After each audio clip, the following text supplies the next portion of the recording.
waktu kena itu, masalahnya itu cuma berlangsung 4 hari. Bayangin nggak? 4 hari.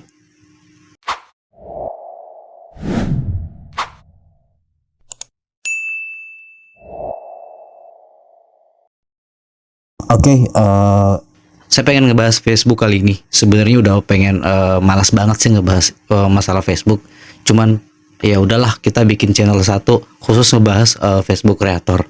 Nah, jadi gini, saya ada kejadian yang menarik yang mungkin banyak teman-teman itu alami, dan saya sebenarnya udah search kemana-mana tuh. Hampir semua, ya maaf ya, hampir semua channel YouTube itu udah saya cari, udah saya nonton satu-satu, tapi semua memberikan statementnya masing-masing sesuai sesuai analisanya mungkin, bukan yang menurut Facebook sendiri. Karena memang sebenarnya kita nggak bisa salahin influencer lain sih, karena ya memang nggak ada Meta sendiri, Facebook sendiri nggak pernah bikin konten dan ngejelasin semua tentang standar komunitasnya mereka atau apalah, itu mereka nggak pernah bikin, mereka nggak buat. Jadi ya para konten kreator itu bebas untuk menganalisa dan berpendapat sesuai analisa mereka masing-masing. Nah kayak gitu. Jadi saya pengen ngebahas masalah ini nih, masalah PKM. Nah PKM tuh banyak banget yang tanya. Ada kan kemarin itu yang PKM yang kena pelanggaran terbatas atau kena nggak bisa monet selama 90 hari kayak gitu kan. Nah, kalau di aturan Facebook kan semua konten kreator pasti akan bilang itu ya minimal 90 hari atau 3 bulan. Nah, biasanya ada yang 6 bulan juga, 180 hari.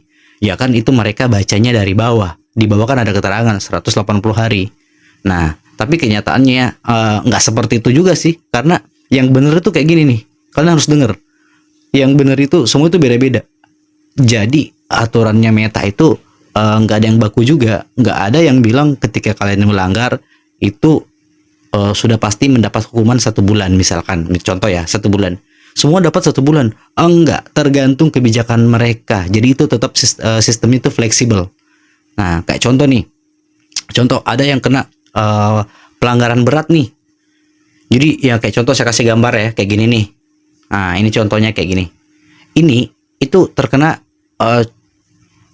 pelanggaran dan di situ dia kenanya itu copyright. Jadi konten original terbatas. Jadi bukan konten yang asli sih sebenarnya.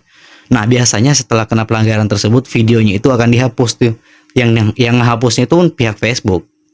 Kalau yang video kita hapus terus pelanggarannya hilang, ya itu pelanggaran rendah biasanya. Kayak gitu.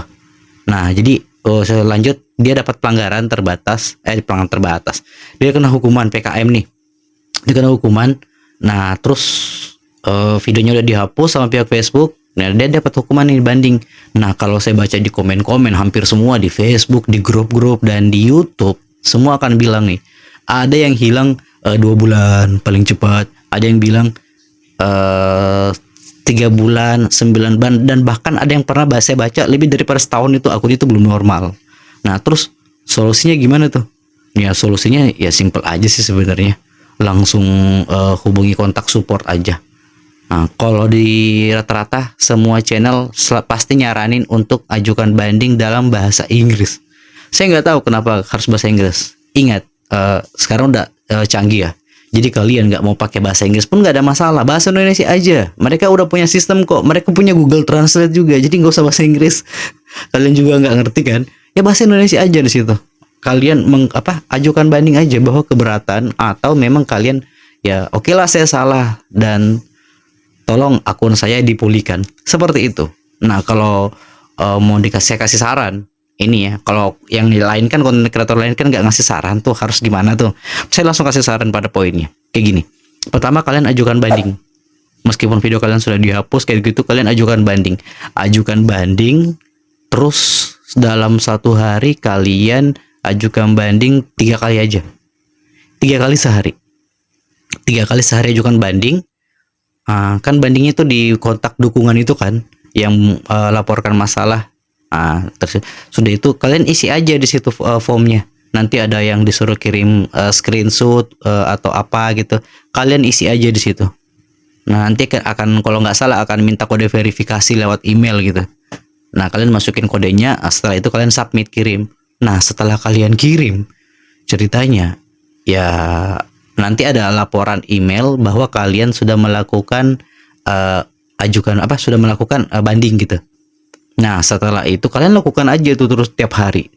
Terus kalau ditanya masalah akunnya gimana bang, kan nggak monet nih, nggak bisa menghasilkan bintang, nggak bisa, iklan reels nggak bisa, langganan nggak bisa, in-stream nggak bisa, pokoknya nggak ada apa-apa.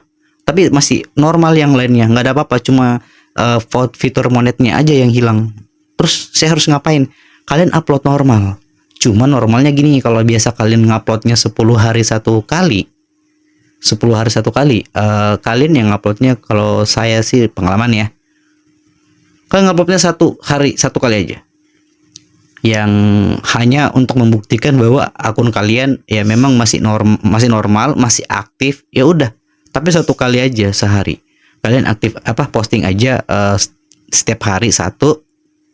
Nah, terus kan ada cerita juga tuh, ada cerita di situ. Kalian isi juga di cerita di situ.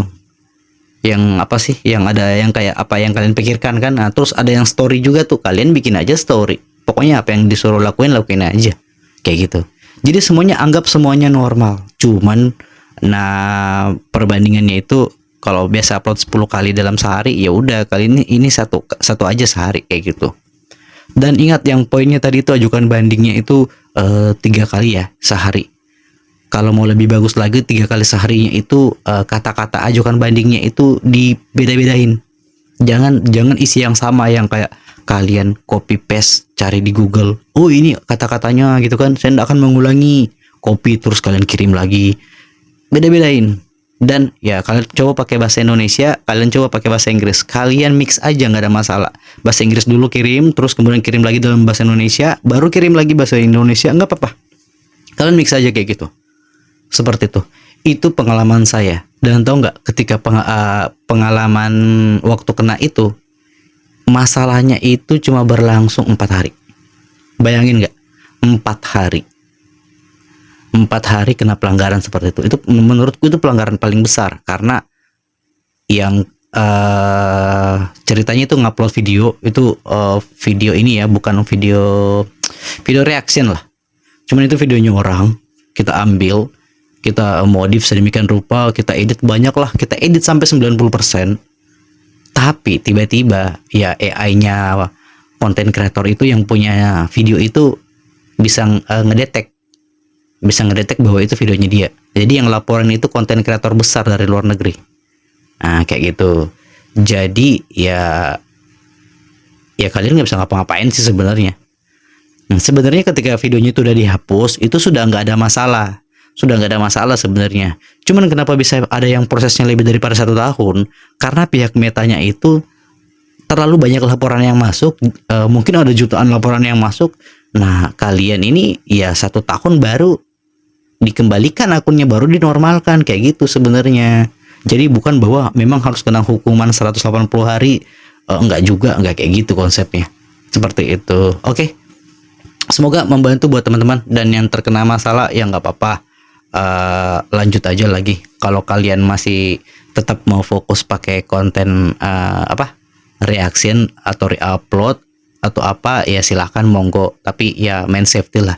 Tapi kalau kalian pakai konten yang original, ya why not, itu lebih bagus, nggak ada masalah. Kalian tinggal perbaikin kualitas editingnya dan rajin-rajin upload kalau video original. Udah itu aja sih, kayak gitu. Oke, kalau ada yang bertanyakan silahkan komen di bawah ya. Thank you.